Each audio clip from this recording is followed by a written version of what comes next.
How's it going, y'all? It's Saturday night over here in Cohoes, here in the coronavirus quarantine scenario. And apparently I've got a little party going on upstairs over here on my Saturday night here. Some folks are getting tweaked out, a little tweezed out upstairs, a little freaky. I don't mind. I can deal with that. I'm a professional, trained professional, as you well know. So anyways, why am I here? I'm here to talk to you guys about something that has nothing to do with songwriting. Actually, but it has to do with the business of songwriting, because I would be remiss if I didn't discuss with you at some point what happens after you write a song and bring it out to the world. How do you monetize this thing? How do you make it protected by the law? And how do you make it something that's kind of official in the world? How do you get it copyrighted or copywritten or copy whatever? I don't know what that is. I think it's copyrighted, something like that. I don't know. I'll look it up later. What's copyrightable is a good question right off the bat. Well, your song is. Your music and words are separately, can be, if you just write some words on a piece of paper, that's copyrightable. If you write some music, that's copyrightable. You put the words and music together, that's copyrightable. So yeah, your art. What's not copyrightable, unfortunately, are some basic things like ideas and concepts. Like you can't copyright this idea of the moon crashing into the earth. All right, you can't do that. You might think you can. You can't do that. You can't really copyright titles and short phrases like "I love you." The person who could do that, if that was possible, would be rather wealthy. When we can't let that many wealthy people on the planet, got too many already. Chord progressions, we can't do that. Like the blues, I mean, we can't copyright the blues. I'd love to see it try. And rhythm patterns like the merengue, the salsa, the macarena, I guess is, well, maybe the macarena is not really a rhythm pattern, that's a dance. But things like bossa nova, stuff that has a specific sort of rhythm pattern and that's the same for all those tunes, can't copyright that. You can't really copyright your little beat that you have unless you put a melody line to it. That's kind of funny thing to think about. So yeah, anything else that's original, copyright it. You can copyright it. But if you're going to copyright something and you've been collaborating, before we even get into any of this discussion, you really have to get together with your collaborator and sort of figure out, all right, what's the breakdown? For instance, whenever I did collaborations, professional collaborations in Nashville, it was just assumed when we just got together it was going to be a 50-50 thing. Even if you had more of the idea, let's say you come in with the chorus and half the verse and a great idea for the bridge, and your partner comes up with the rest of it. And at the end of the day, you're sort of looking at it going, well, geez, I think I wrote at least, 70% of that. But a lot of times if you sit down with your collaborator after the fact and sort of go, well, I did write most of it. And if I got with somebody and they wrote most of it and I just wrote a little bit, I'm not going to be the jerk that says, yeah, I want 50%. I'll say, yeah, 70-30 is cool. Yeah, we'll do that. That makes sense to me. Work that up in advance, though, before you fill out the forms, because you really want to make sure that that's always clear. If it's not made clear, if it's not verbally said, though, it's 50-50 unless otherwise stated.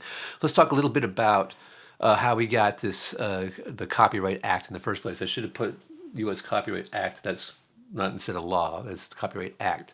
So anyways, copyright as we know it in the United States was started by the U.S. Constitution. It's Article 1, Section 8, Clause 8 in the U.S. Constitution, which reads, Congress shall have the power to promote the progress of science and useful acts by securing for limited times to authors and inventors the exclusive right to their respective writings and discoveries.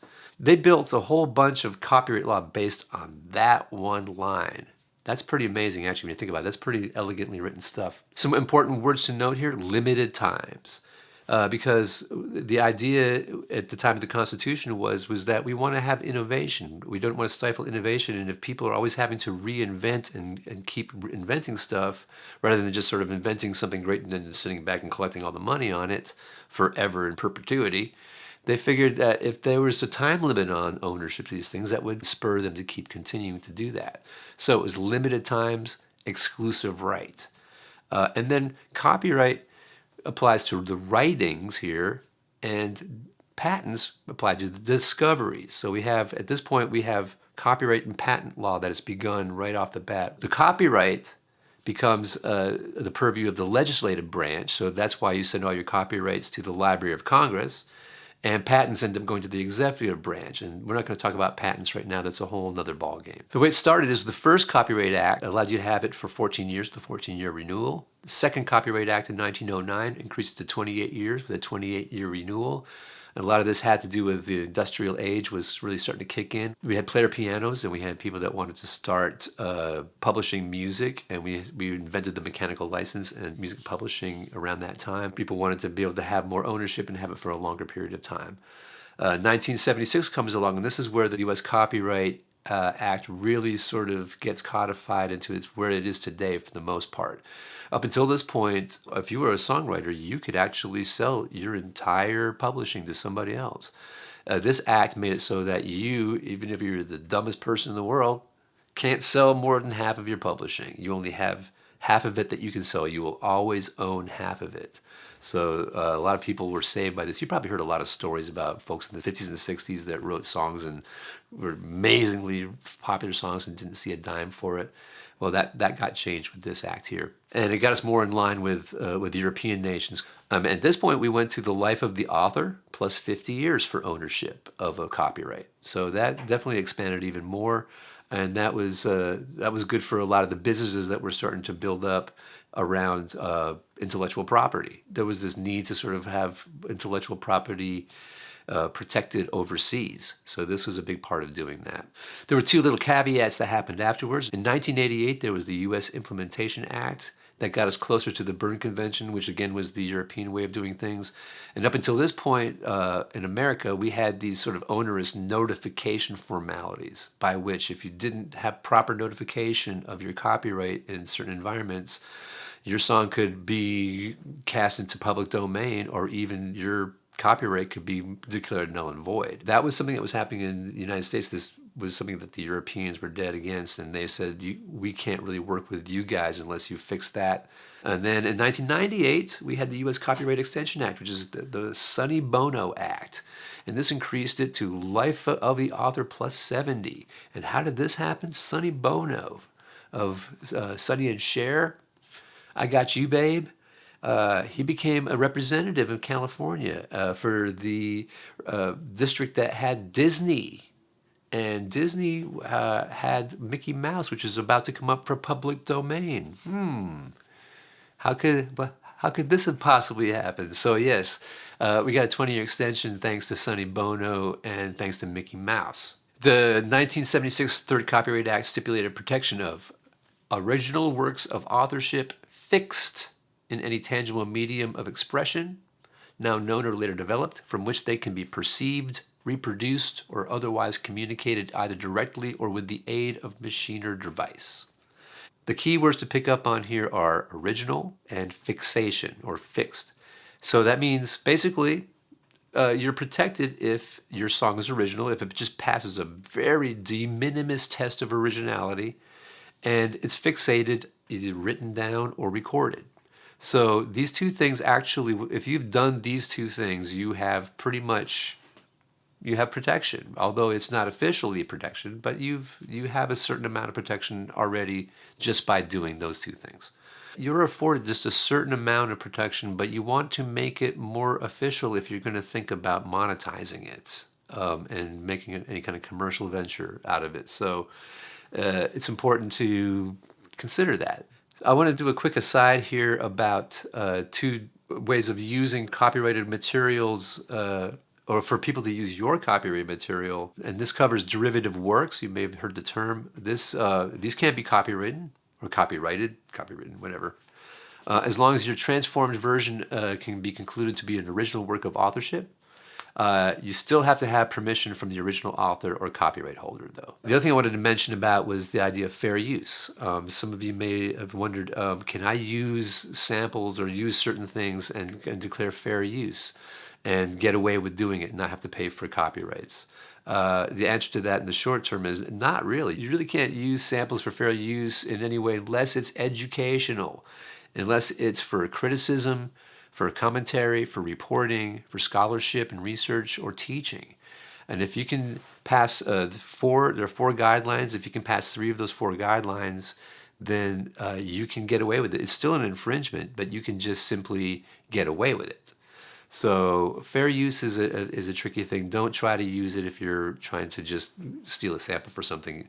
When I made my video for my final project for my master's, I used a lot of images I didn't have permission for. I just couldn't afford it. I didn't have time to sort of chase them down. So I borrowed a bunch of images from the internet. But it's for educational purposes only. I am not going to monetize it in any way. I'm using it strictly for education. So therefore, although I am in infringement, if they did come after me and say, "Hey, yo, Rice, man, we got a bone to pick with you, Bubba," I know I can beat 3 out of 4 of these guidelines. Let's talk a little bit about the categories of protection that we have available to us for a copyright. We got 8: literary works, musical works, dramatic works, pantomimes and choreographed works, pictorial, graphic, and sculptural works, motion pictures and audiovisual works, sound recordings, and architectural works. So basically the ones we're looking at here as songwriters, music people, musical works, sound recordings. If we're talking about music for film or sound for picture in any way, we're talking about number 6, motion pictures and audiovisual works. So that's going to be separate. We have some a wide varieties of protections available to us. We have a bundle of rights available to us here. Once we have our copyright protection, we can copy, we can reproduce the work, we can adapt, we can prepare derivative works, we can publish to distribute copies of our works, perform our works publicly, publicize and display our work publicly. We can perform our work publicly via digital means. And wow, that's going to be a big thing coming up. That's pretty much all I've been doing lately is performing by digital means. Got to be a better way to say that. So let's say it's time to fill out a copyright form. I've sold you on this idea. You're going, "Professor Rice, you're absolutely right. I have to protect my valuable work that I've been writing here in this fantastic class I've been taking with you." What are you going to do? Well, first of all, you go to copyright.gov. And you have some forms to select from. And the 4 that you would select from would be TX, which would be, that would be for literary, non-dramatic literary, PA for performing arts, VA for visual arts, and SR for sound recording. So for us, of course, we're probably talking about PA or SR. So which one would we want to use for which? We want to use PA if we've written a song, we've sort of recorded it, we fixated it, but it's not like the recording of it. We haven't like made the album. We've just sort of rewrote the song and I made a demo of it. I just want to register the music composition, so I'm going to write it down or just record it in a basic means just to protect it. If I've got these songs and I want to protect them, but I also have recordings of them that are the album and I want to protect the recording as well, the sound recording. In this case, I'm going to use the SR if I'm going to be submitting to the Library of Congress the record. For instance, when I did my Samsara record, I elected to go ahead and do an SR, and I filed it when I finished the record. Now, I probably could have protected the song sooner, but I was protected by fixation up until that point. If anybody was going to steal my songs, I could have proven that I had fixated them sooner, so no harm, no foul. So I filled out the SR because I had the actual recording I wanted to protect as well as the song itself. You fill out the form. You'd fill out the ownership of the song. You would write a check for, I believe, $35. May have gone up since then. And you send that to the Library of Congress. You send the recording, of course. There is a way that you can send that recording to the Library of Congress by MP3 as well, as it turns out. If you've got lyrics, you send them a lyric sheet, and you send them the form and the check. And all those go to them, and you wait a while. And it takes them a while to get back to you, but then eventually they'll write you back and you'll have a form that they give you with basically your registration number of your song and all that registration information for your personal files. But what's the best about it is that you have what is called recordation.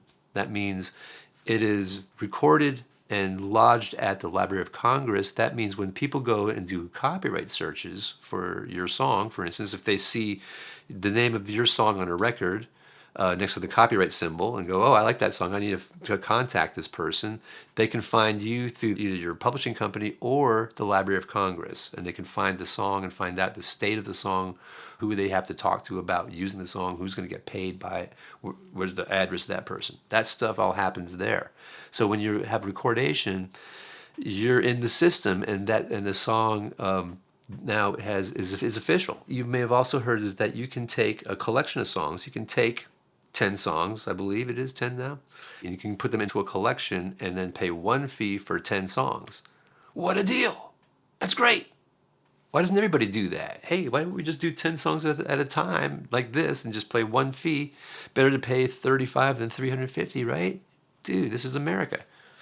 Yes, you can do that. In fact, when you do an SR recording, if you're just a band and you want to protect your songs, you're just putting a record out of your band and your songs, and you do the SR, then you're probably not too worried about people looking for these tunes. Maybe you're not really that interested in selling your songs. Doesn't matter. But if you're thinking, hey, I might want people to find these songs and cover them and pay me money for that, hey, that might be cool. Then you would want to probably put these all under individual registrations. But yes, you can get 10 for one in a collection. The problem is that at the Library of Congress, your songs do not pop up under their names. They pop up under the collection's name. And if the person who's looking for the song doesn't know what the collection name is, they won't find the song. That could be a problem if someone's trying to do a copyright search, again, to try to find you, to pay you, or to, yes, you can do the collection, the low budget collection, or you can do the individuals. It's really up to you, how much you want to monetize your work. The poor man's copyright, you've probably heard about, though, this whole idea of putting your thing into an envelope, I should say, and sending it to yourself and getting a postmark on it and sealing it and then stashing that somewhere. That won't get you anywhere with a court of law. You're already covered with fixation to a certain point. Everybody knows anybody can tamper with an envelope, so there's no proof that that's anything. Just go ahead and either do the copyright or just trust fixation and hope for the best. Your choice. So you've got it copyrighted. You are a copywritten person, copyrighted, copy whatever person. That's you. Where do the rains of money come from the sky from writing your songs? People do make money doing this, believe it or not. I've made a little money myself. Not much, but I've made some money. Anyways, where does this money come from? In my case, I was signed to a publishing company. So I had a publishing company sort of worrying about this stuff for me. There are 4 income streams that you can look for from your publishing, if you are so inclined to open these streams up and find ways to make these streams happen for you. First one, mechanical royalties. Okay, mechanical royalties happen when you have sales of a physical product. Let's say you got to deal with the record company. The record company has to pay 9.1 cents per use of a song, 5 minutes or less. For over 5 minute song, it's 1.7 cents per minute over that. So that means on a 10 song CD, the record company has to pay the publisher 91 cents. So 91 cents off the top of every record goes to the writers of songs. If you wrote the song and somebody sells records, you should be getting 91 cents per record, no matter how much they sell them for. If you have a publishing company, that publisher will then collect that money for you and get that money to you.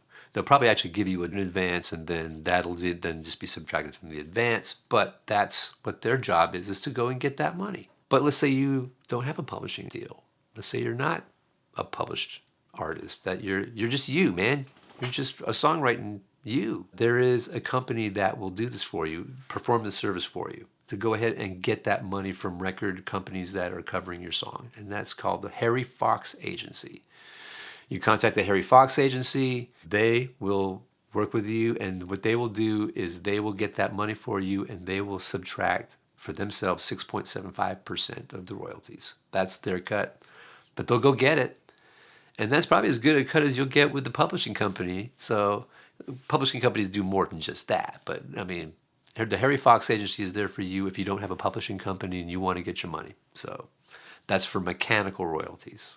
The other thing about mechanical royalties, though, is that if you're signed to a label, for instance, and you're the songwriter, they get you for this thing called controlled composition. So They don't have to, since you're already on the label's already giving money for your record to happen. They figure they're giving you money already, so they're going to give you more money on top of that for your publishing. They worked out a deal where they'll give you 75% of statutory rates if you are the songwriter and you're the artist that is signed. So, anyways, they find a way to get you one way or the other. Then we got performance royalties. Performance royalties come from radio play, from network, local TV play, jukeboxes, music services like Muzak, not streaming services, and live performances. You have what we call performance rights organizations, and these are PROs. And PROs, just about every country has their own PRO. And what these companies do is they collect the money from radio, from restaurants, from TV stations, from the jukebox vendors, from all these folks. They're the ones that collect the money through some kind of crazy arcane system. I have no idea how they figure this stuff out. And I don't think even they do. I don't think that they can really even explain it to you.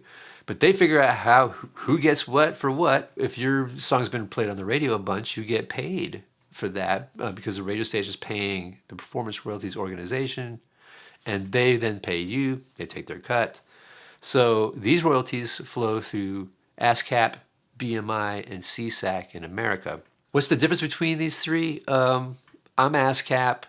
I chose ASCAP because the ASCAP people took me to a nicer dinner and when I had a record deal. So the BMI guys, they took me out for sandwiches and the other guys took me out for seafood. So I went with the seafood. All of these organizations will do the same thing basically, and that is get the money.